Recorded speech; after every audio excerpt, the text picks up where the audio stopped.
From Complete Ghost Stories by Charles Dickens. To be read at dusk. 1, 2, 3, 4, 5. There were 5 of them. 5 couriers sitting on a bench outside the convent on the summit of the great St. Bernard in Switzerland, looking at the remote heights, stained by the setting sun, as if a mighty quantity of red wine had been broached upon the mountain-top, and had not yet had time to sink into the snow. This is not my simile. It was made for the occasion by the stoutest courier, who was a German. None of the others took any more notice of it than they took of me, sitting on another bench on the other side of the convent door, smoking my cigar like them and, as also like them, looking at the reddened snow and at the lonely shed hard by, where the bodies of belated travellers, dug out of it, slowly wither away, knowing no corruption in that cold region. The wine upon the mountain-top soaked in as we looked. The mountain became white, the sky a very dark blue. The wind rose, and the air turned piercing cold. The 5 couriers buttoned their rough coats. There being no safer man to imitate in all such proceedings than a courier, I buttoned mine. The mountain in the sunset had stopped the 5 couriers in a conversation. It is a sublime sight, likely to stop conversation. The mountain being now out of the sunset, they resumed. Not that I had heard any part of their previous discourse, for indeed I had not then broken away from the American gentleman in the traveller's parlour of the convent, who, sitting with his face to the fire, had undertaken to realize to me the whole progress of events which had led to the accumulation by the Honourable Ananias Dodger of one of the largest acquisitions of dollars ever made in our country. "My God," said the Swiss courier, speaking in French, which I do not hold, as some authors appear to do, to be such an all-sufficient excuse for a naughty word that I have only to write it in that language to make it innocent. "If you talk of ghosts—" "But I don't talk of ghosts," said the German. "Of what, then?" asked the Swiss. "If I knew of what, then," said the German, "I should probably know a great deal more." It was a good answer, I thought, and it made me curious. So I moved my position to that corner of my bench which was nearest to them, and, leaning my back against the convent wall, heard perfectly, without appearing to attend. "Thunder and lightning," said the German, warming. "When a certain man is coming to see you unexpectedly and without his own knowledge, sends some invisible messenger to put the idea of him into your head all day, what do you call that? When you walk along a crowded street, at Frankfurt, Milan, London, Paris, and think that a passing stranger is like your friend Heinrich, and then that another passing stranger is like your friend Heinrich, and so begin to have a strange foreknowledge that presently you'll meet your friend Heinrich, which you do, though you believed him at Trieste. What do you call that?" "It's not uncommon either," murmured the Swiss and the other 3. "Uncommon," said the German. "It's as common as cherries in the Black Forest. It's as common as macaroni in Naples, and Naples reminds me. When the old Marchesa Sansanima shrieks at a card party in the Chiaja, as I heard and saw her, for it happened in a Bavarian family of mine, and I was overlooking the service that evening. I say, when the old Marchesa starts up at the card table, white through her rouge, and cries, 'My sister in Spain is dead,' I felt her cold touch on my back.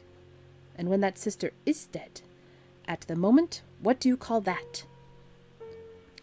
"Or when the blood of San Gennaro liquefies at the request of the clergy, as all the world knows that it does regularly once a year in my native city," said the Neapolitan courier after a pause, with a comical look. "What do you call that?" "That!" cried the German. "Well, I think I know a name for that." "Miracle?" said the Neapolitan with the same sly face. The German merely smoked and laughed, and they all smoked and laughed. "Bah!" said the German presently. "I speak of things that really do happen. When I want to see the conjurer, I pay to see a professed one, and have my money's worth. Very strange things do happen without ghosts." "Ghosts! Giovanni Baptista, tell your story of the English bride. There's no ghost in that, but something full as strange. Will any man tell me what?" As there was a silence among them, I glanced around. He whom I took to be Baptista was lighting a fresh cigar. He presently went on to speak. He was a Genoese, as I judged. "The story of the English bride," said he. "Basta! One ought not to call so slight a thing a story. Well, it's all one, but it's true. Observe me well, gentlemen, it's true. That which glitters is not always gold, but what I am going to tell is true." He repeated this more than once. 10 years ago I took my credentials to an English gentleman at Long's Hotel in Bond Street, London, who was about to travel. It might be for 1 year, it might be for 2. He approved of them, likewise of me. I was pleased to make inquiry. The testimony that he received was favourable. He engaged me by the 6 months, and my entertainment was generous. He was young, handsome, very happy. He was enamoured of a fair young English lady, with a sufficient fortune, and they were going to be married. It was the wedding trip, in short, that we were going to take. For 3 months' rest in the hot weather, it was early summer then, he had hired an old place on the Riviera, at an easy distance from my city, Genoa, on the road to Nice. Did I know that place? Yes, I told him I knew it well. It was an old palace with great gardens. It was a little bare, and it was a little dark and gloomy, being close surrounded by trees, but it was spacious, ancient, grand, and on the seashore. He said it had been so described to him exactly, and he was well pleased that I knew it. For its being a little bare of furniture, all such places were. For its being a little gloomy, he had hired it principally for the gardens, and he and my mistress would pass the summer weather in their shade. "So all goes well, Baptista," said he. "Indubitably, signore. Very well." We had a travelling chariot for our journey, newly built for us, and in all respects complete. All we had was complete. We wanted for nothing. The marriage took place. They were happy. I was happy, seeing all so bright, being so well situated, going to my own city, teaching my language in the rumble to the maid, la bella Carolina, whose heart was gay with laughter, who was young and rosy. The time flew, but I observed, listen to this, I pray, and here the courier dropped his voice. I observed my mistress sometimes brooding in a manner very strange, in a frightened manner, in an unhappy manner, with a cloudy, uncertain alarm upon her. I think that I began to notice this when I was walking up hills by the carriage side, and master had gone on in front. At any rate, I remember that it impressed itself upon my mind one evening in the south of France, when she called to me to call master back, and when he came back and walked for a long way talking encouragingly and affectionately to her, with his hand upon the open window and hers in it. Now and then he laughed in a merry way, as if he were bantering her out of something. By and by she laughed, and then all went well again. It was curious. I asked la bella Carolina, the pretty little one, was mistress unwell? No. Out of spirits? No. Fearful of bad roads or brigands? No. And what made it more mysterious was, the pretty little one would not look at me in giving answer, but would look at the view. But one day she told me the secret. "If you must know," said Carolina, "I find from what I have overheard that mistress is haunted." "How haunted?" "By a dream." "What dream?" "By a dream of a face. For 3 nights before her marriage she saw a face in a dream, always the same face, and only one." "A terrible face?" "No, the face of a dark, remarkable-looking man in black, with black hair and a grey moustache. A handsome man, except for a reserved and secret air. Not a face she ever saw, or at all like a face she ever saw. Doing nothing in the dream but looking at her fixedly out of darkness." "Does the dream come back?" "Never. The recollection of it is all her trouble." "And why does it trouble her?" Carolina shook her head. "That's master's question," said la bella. "She don't know. She wonders why herself. But I hear her tell him, only last night, that if she was to find a picture of that face in our Italian house, which she is afraid she will, she did not know how she could ever bear it." "Upon my word, I was fearful after this," said the Genoese courier, "of our coming to the old palazzo, lest some such ill-starred picture should happen to be there. I knew there were many there, and as we got nearer and nearer to the place, I wished the whole gallery in the crater of Vesuvius." To mend the matter, it was a stormy, dismal evening when we at last approached that part of the Riviera. It thundered, and the thunder of my city and its environs, rolling among the high hills, is very loud. The lizards ran in and out of the chinks in the broken stone wall of the garden as if they were frightened. The frogs bubbled and croaked their loudest, the sea wind moaned, and the wet trees dripped, and the lightning, body of San Lorenzo, how it lightened!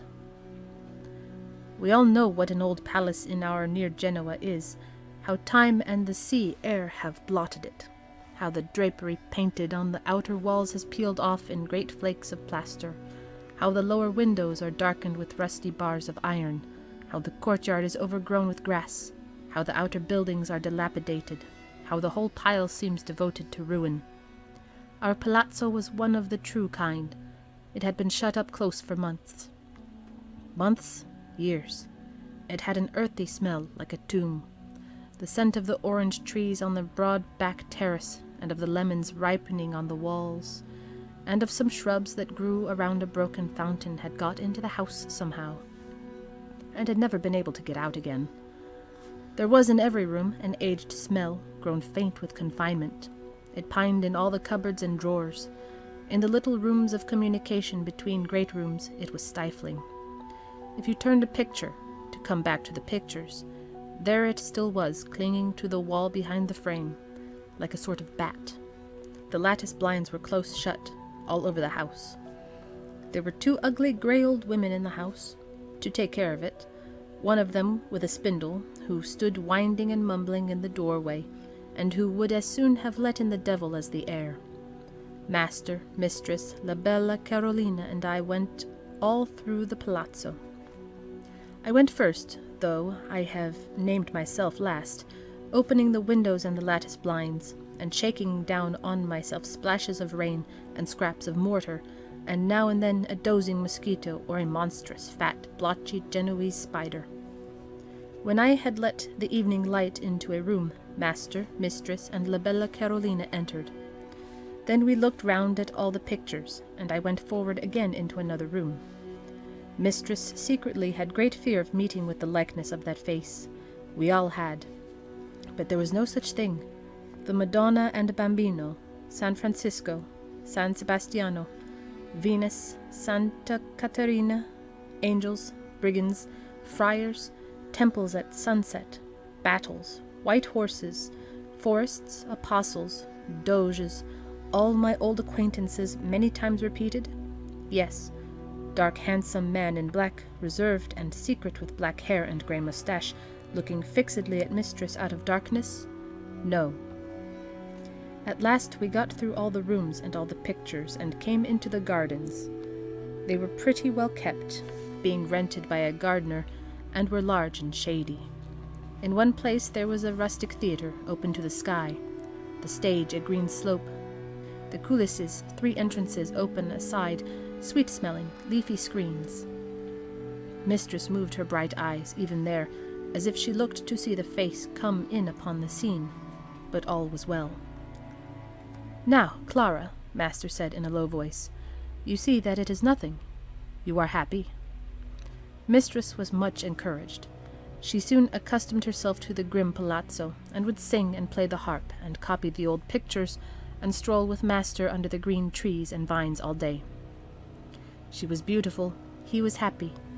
He would laugh and say to me, mounting his horse for his morning ride before the heat, "All goes well, Baptista." "Yes, signore, thank God, very well." We kept no company. I took la bella to the Duomo and Annunziata, to the cafe, to the opera, to the village festa, to the public garden, to the day theatre, to the marionetti. The pretty little one was charmed with all she saw. She learnt Italian. Heavens, miraculously. Was mistress quite forgetful of that dream? I asked Carolina sometimes. Nearly, said la bella. Almost. It was wearing out. One day, master received a letter and called me. "Baptista, Signore, a gentleman who is presented to me will dine here today. He is called the Signor dell'Ombra. Let me dine like a prince." It was an odd name. I did not know that name.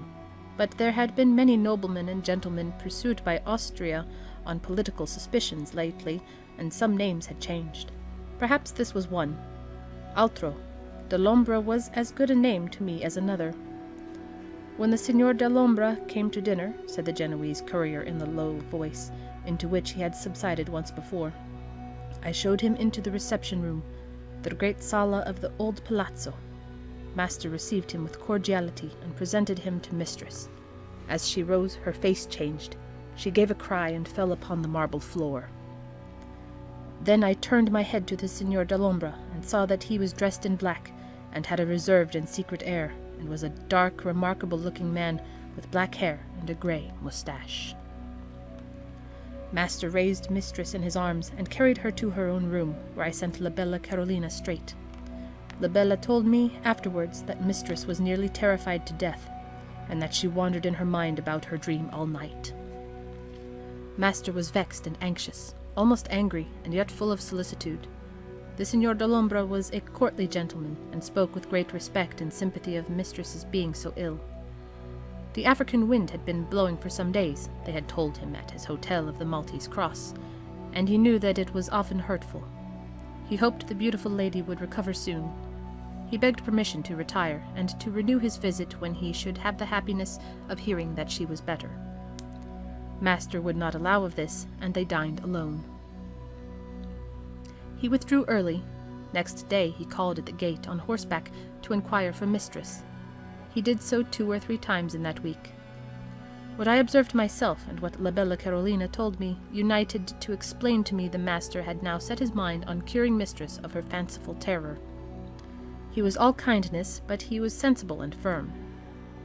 He reasoned with her that to encourage such fancies was to invite melancholy, if not madness, that it rested with herself to be herself, that if she once resisted her strange weakness so successfully as to receive the Signor Dellombra as an English lady would receive any other guest, it was forever conquered. To make an end, the Signore came again, and mistress received him without marked distress, though with constraint and apprehension still, and the evening passed serenely. Master was so delighted with this change, and so anxious to confirm it, that the Signor Dellombra became a constant guest. He was accomplished in pictures, books, and music, and his society in any grim palazzo would have been welcome. I used to notice many times that mistress was not quite recovered. She would cast down her eyes and droop her head before the Signor Dellombra, or would look at him with a terrified and fascinated glance, as if his presence had some evil influence or power upon her. Turning from her to him, I used to see him in the shaded gardens or the large half-lighted sala, looking, as I might say, fixedly upon her out of darkness. But truly, I had not forgotten La Bella Carolina's words describing the face in the dream. After his second visit, I heard Master say, "Now, see, my dear Clara, it's over. Dellombra has come and gone, and your apprehension is broken like glass." Will he ever come again?" asked mistress. "Again? Why, surely, over and over again. Are you cold?" She shivered. "No, dear, but he terrifies me. Are you sure that he need come again?" "The surer for the question, Clara," replied Master cheerfully. But he was very hopeful of her complete recovery now, and grew more and more so every day. She was beautiful, he was happy. "All goes well, Baptista?" he would say to me again. "Yes, signore, thank God, very well." "We were all," said the Genoese courier, constraining himself to speak a little louder, "we were all at Rome for the carnival. I had been out all day, with a Sicilian, a friend of mine, and a courier, who was there with an English family. As I returned at night to our hotel, I met the little Carolina, who never stirred from home alone, running distractedly along the Corso. "Carolina, what's the matter?" "Oh, Baptista, oh, for the Lord's sake, where is my mistress?" "Mistress Carolina?" "Gone since morning. Told me, when master went out on his day's journey, not to call her, for she was tired with not resting in the night, having been in pain, and would lie in bed until the evening, then get up refreshed. She is gone, she is gone. Master has come back, broke down the door, and she is gone. My beautiful, my good, my innocent mistress." The pretty little one so cried and raved and tore herself that I could not have held her, but for her swooning on my arm as if she had been shot. Master came up, in manner, face, or voice no more the master that I knew than I was he. He took me. I laid the little one upon her bed in the hotel and left her with the chamber women, in a carriage, furiously through the darkness, across the desolate Campagna. When it was day, we stopped at a miserable post-house, only to find that all the horses had been hired 12 hours ago, and sent away in different directions. Sent away, mark me, by the Signor d'Alhambra, who had passed there in a carriage with a frightened English lady crouching in one corner. I never heard, said the Genoese courier, drawing a long breath, that she was ever traced beyond that spot. All I know is that she vanished into infamous oblivion, with the dreaded face beside her that she had seen in her dream. "What do you call that?" said the German courier triumphantly. "Ghosts! There are no ghosts there. What do you call this that I am going to tell you? Ghosts. There are no ghosts here." "I took an engagement once," pursued the German courier, "with an English gentleman, elderly and a bachelor, travel through my country, my fatherland. He was a merchant who traded with my country and knew the language, but who had never been there since he was a boy, as I judge some 60 years before. His name was James, and he had a twin brother, John, also a bachelor. Between these brothers there was a great affection. They were in business together at Goodman's Fields, but they did not live together. Mr. James dwelt in Poland Street, turning out of Oxford Street, London. Mr. John resided by Epping Forest. Mr. James and I were to start for Germany in about a week. The exact date depended on business. Mr. James came to Poland Street, where I was staying in the house, to pass that week with Mr. James. But he said to his brother on the second day, "I don't feel very well, James. There's not much the matter with me, but I think I am a little gouty. I'll go home and put myself under the care of my old housekeeper, who understands my ways. If I get quite better, I'll come back and see you before you go. If I don't feel well enough to resume my visit where I leave it off, why, you will come and see me before you go."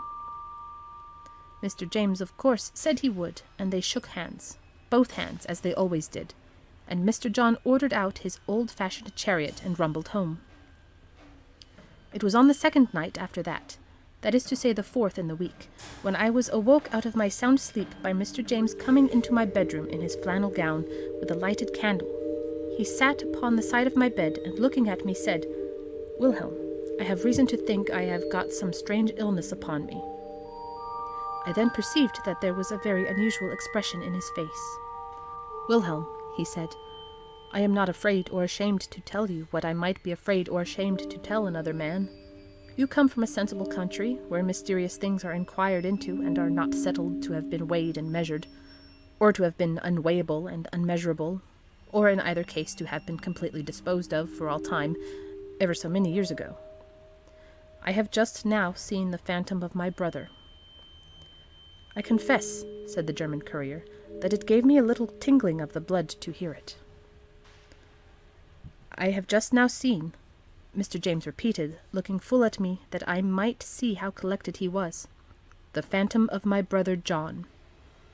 I was sitting up in bed, unable to sleep, when it came into my room in a white dress and, regarding me earnestly, passed up to the end of the room, glanced at some papers on my writing desk, turned, and, still looking earnestly at me as it passed the bed, went out at the door. Now, I'm not in the least mad, and am not in the least disposed to invest that phantom with my external existence out of myself. I think it is a warning to me that I am ill, and I think I had better be bled. I got out of bed directly, said the German courier, and began to get on my clothes, begging him not to be alarmed, and telling him that I would go myself to the doctor. I was just ready when we heard a loud knocking and ringing at the street door.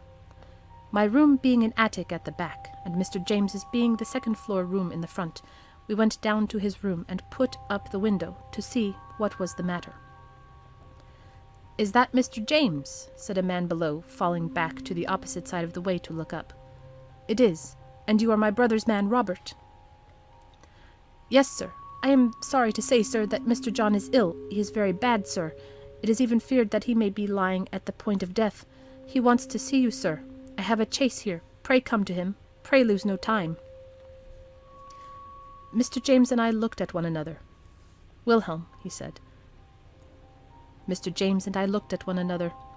"Wilhelm," he said, "this is strange. I wish you to come with me." I helped him to dress, partly there and partly in the chaise, and no grass grew under the horse's iron shoes between Poland Street and the forest. "Now mind," said the German courier, "I went with Mr. James into his brother's room, and I saw and heard myself what follows. His brother lay upon his bed at the upper end of a long bedchamber. His old housekeeper was there, and others were there. I think 3 others were there, if not 4, and they had been with him since early in the afternoon. He was in white, like the figure, necessarily so, because he had his nightdress on. He looked like the figure, necessarily so, because he looked earnestly at his brother when he saw him come into the room. But when his brother reached the bedside, he slowly raised himself in bed, and looked full upon him, said these words, 'James, you have seen me before tonight, and you know it,' and so died." I waited, when the German courier ceased, to hear something said of this strange story. The silence was unbroken. I looked round, and the 5 couriers were gone, so noiselessly that the ghostly mountain might have absorbed them into its eternal snows.